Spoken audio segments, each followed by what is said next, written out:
Ram Ram. Ramayan series के चौथे episode में आप लोग का स्वागत है।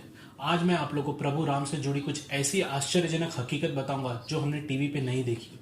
जैसे कि प्रभु राम एक बहुत ही भावुक व्यक्ति थे। अति भावुक होने पर वो रोते भी थे और कुछ समय उनके लाइफ में ऐसे भी आए जो उन्होंने प्राण त्यागने की भी सोच लिए। रामायण सीरीज का जो पिछला वीडियो था एपिसोड नंबर 3 और आज का 4 बनाने का यह मकसद है कि प्रभु राम कोई काल्पनिक नहीं थे। उनका जन्म भी सामान्य बालक की तरह हुआ था। उन्होंने भी सामान्य बालक की तरह बचपन में खेला कूदा था और बड़े होकर वो आश्रम में जाकर गुरु वशिष्ठ से शिक्षा ली थी। पर भारत और हिंदू विरोधी विचारधाराओं ने कुछ प्रभु राम की ऐसी छवि बना दी जो वास्तव से जो उनकी रियलिटी थी उससे काफी दूर लेके चले गए। भारत में प्रभु राम को तो करोड़ों लोग पूजते हैं, पर सच्चाई में वास्तव में तो काफी कम लोग जानते और समझते हैं प्रभु राम को। अभी मैं आप लोग को बताऊंगा कि श्री राम को मर्यादा पुरुषोत्तम क्यों कहा गया।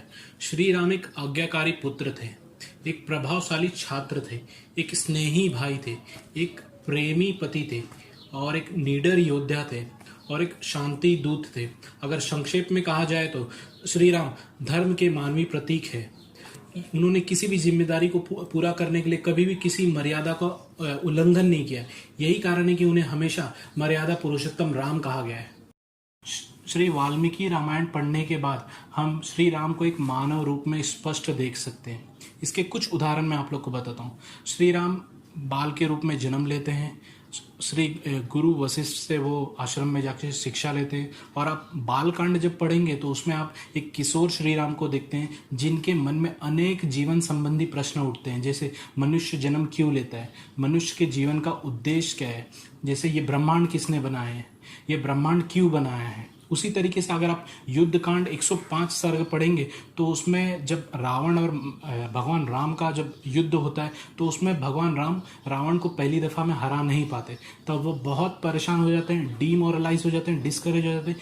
तो उनके सामने अगस्त्य ऋषि जो खड़े रहते हैं वो आते हैं, उन्हें एक आदित्य हृदय स्त्रोत बताते हैं और एकदम एकदम उत्साहित करते हैं और लड़ने के लिए प्रेरणा देखते हैं।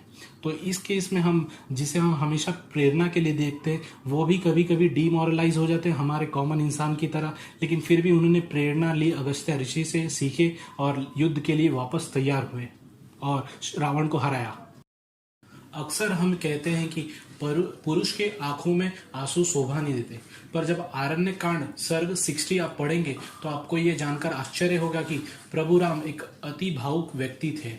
बहुत दुखी होने पर उनके वो रोते भी थे और जब उन्होंने मरीच का वध किया था और उसके बाद वो जब कुटिया में लौट रहे तो माता सीता को ना पाकर वो काफी परेशान हुए और उनको ढूंढते ढूंढते उनकी आंखें लाल हो गई और वो अपना मानसिक संतुलन उस समय पे खो बैठे। जैसे कि उन्होंने पेड़ को, पौधे को, झरने, नदी, जितने भी आसपास लोग थे उनसे सबसे लिपट लिपट कर पूछा कि कहीं आपने मेरी सीता को देखा, मेरी सीता को देखा।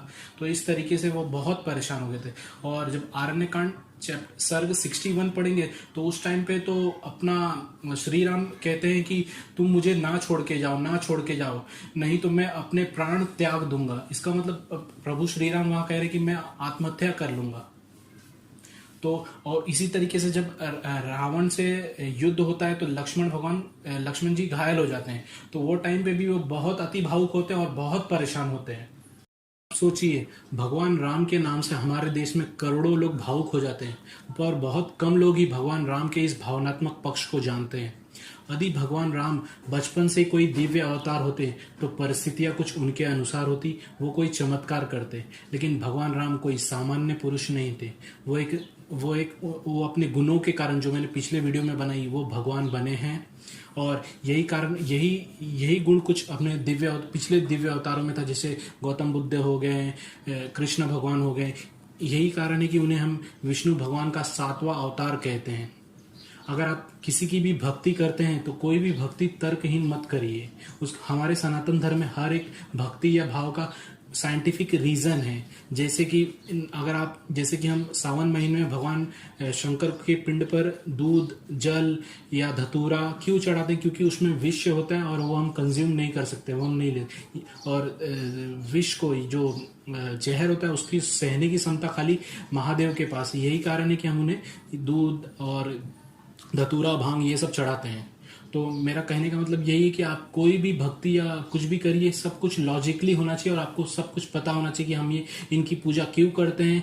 इससे आपको प्रेरणा मिलेगी और आप जीवन में सफल होंगे। नहीं तो आप इलॉजिकल भक्ति या कुछ भी करेंगे तो बहुत सारे लोग हैं हमारे जो सनातन धर्म के ऊपर हमला करने के लिए 10 लोग तैयार हैं। आप 10 लोग पढ़ाई करते हैं तो वो 1000 लोग हैं पढ़ाई करने के लिए।